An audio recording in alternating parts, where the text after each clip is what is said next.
আব্বা আরে কিন্তু 1000 টাকা দিতে হইব।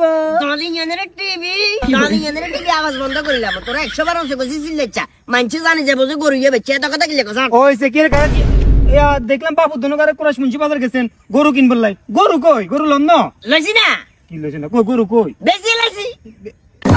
কি এর কথাবার্তা কোন কাহে কি জানি গরু কিনছেন আবার বেশি লেছেন কারণ কি? মূলত বাতিজা যেহেতু কই দিছি এখন আর লুকাই লাভ নাই। রাস্তা দিয়ে গরু ইয়ে কিনিল আইয়ের কাকা গিয়ে কইছি বুঝছেন 80,000 টাকা দিয়ে গরু লইছি। রাস্তা দিয়ে আইবার সময় এক লোক আরে জিজ্ঞার আঙ্কেল আপনার গরুটা কত দিয়ে নিয়েছেন? এক কইছে 80,000 টাকা। কইছে ওয়াও আপনার গরুটা তো অনেক সুন্দর, আপনার চয়েস অনেক ভালো, কালার কন্ডিশন ভালো, আমি গরুটা 90,000 টাকা দিব আমারে দিবেন। 10,000 টাকা লাভে আইছি না, গরু বেশি লাইছি। বেশি লেছেন বলতে ইয়ের কথাবার্তা আর গরু লইছেন কিনলাম নে কিনলে আমি আপনি জানেন না আমি আপনি হুলা দেন কেন মনে আছে গরু ইয়ে কোরবান দিবে লাইছি। কোরবান দিবেন গরু এটা লইছেন? হ্যাঁ লই আবার বেশি লেছেন? হ্যাঁ কাকা কোরবানি গিয়ে কইতে পারবেন না। কোরবান হচ্ছে মূলত মহান আল্লাহ তাআলার সন্তুষ্টি অর্জন করার জন্য মানুষ কোরবানি দেয়।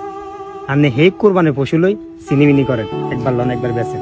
আপনি ব্যবসা করেন, ব্যবসা তো হালাল জিনিস, তবে ব্যবসা করারও কিছু নিয়ম আছে। কাকা আপনার লজ্জা লাগে আনন্দ খালি আন্দের মতন অনেক সেলিম আছে আঙ্গু সমাজে এরকম করে, মানে ইসলাম নিয়ে টানা কিসা করে।